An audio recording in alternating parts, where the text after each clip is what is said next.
Football খেলতে যে হাঁটুতে ব্যথা হয়েছিল কতদিন আগে? স্যার।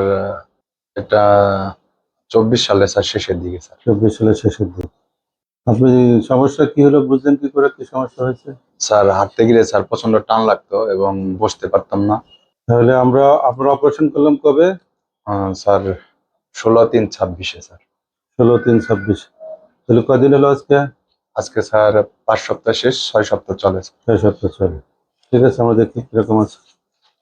মেহেদী হাসানের আমরা আর্থ্রোস্কোপি ইভালুয়েশন করার পরে কমপ্লিট টিয়ার এসিএল ছিল, সেভিটি গ্রাফট দিয়ে এসিএল রিকনস্ট্রাকশন করা হয়েছে। আওয়াজ করে ওই পায়ে হিসেবে উঠে দেন, তুলে ভালো বোঝা যায়।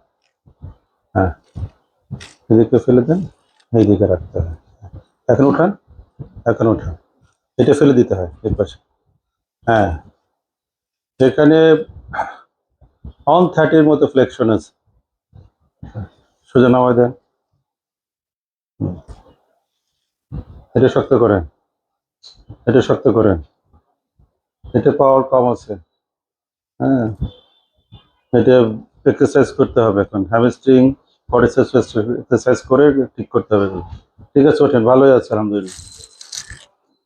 5 সপ্তাহ যথেষ্ট ভালো। আসসালামু আলাইকুম, আমি মেহেদী হাসান অনি, বর্তমানে 14 বিপিএন কর্মরত আছি। তো আমি ফুটবল খেলতে যে একটা প্রবলেমের মধ্যে পড়ি, হাঁটুতে ফ্র্যাকচার হয়, তো স্যারের কাছে আসি। স্যারের সমাপন হওয়ার পরে এমআরআই রিপোর্টের পর দেখা যায় যে লিগামেন্টের একটি এসিএল ছিঁড়ে যায়।